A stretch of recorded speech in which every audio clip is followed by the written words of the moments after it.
Next step rice వేసుకుందాం.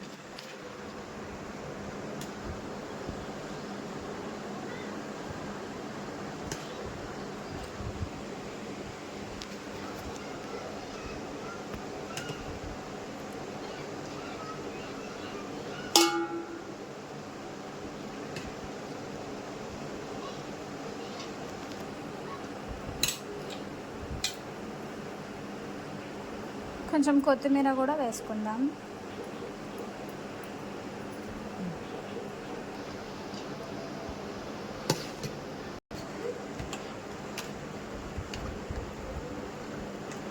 ఇప్పుడు మళ్ళీ చికెన్ వేసుకుందాం.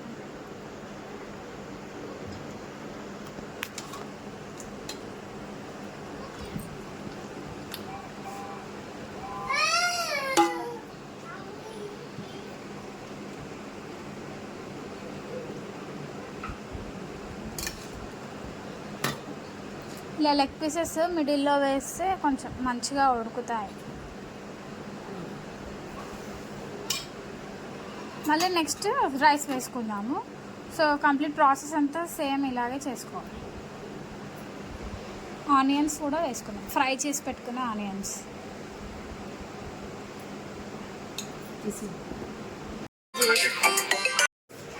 చూడండి, కంప్లీట్ రైస్ చికెన్ అంతా స్టెప్ బై స్టెప్ వేసేసుకున్న తర్వాత పైనుంచి కొంచెం కొత్తిమీర ఫ్రైడ్ ఆనియన్స్ వేసేసుకున్నాము. ఇప్పుడు దీన్ని మళ్ళీ స్టవ్ మీద సిమ్లో పెట్టుకుందాం. ఫస్ట్ ఒక 5 మినిట్స్ చూడండి, స్టవ్ మీద పెట్టేసాము. ఇప్పుడు ఒక 5 మినిట్స్ పెద్ద మంట పెట్టుకుందాము. తర్వాత సిమ్లో పెట్టేసుకుందాము ఒక 1/2 అవర్.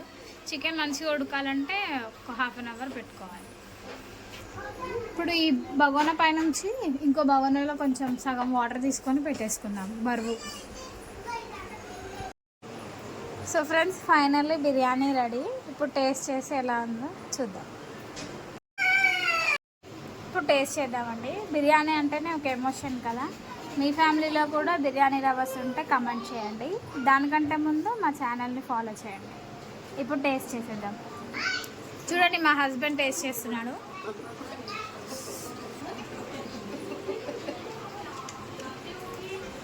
సూపర్.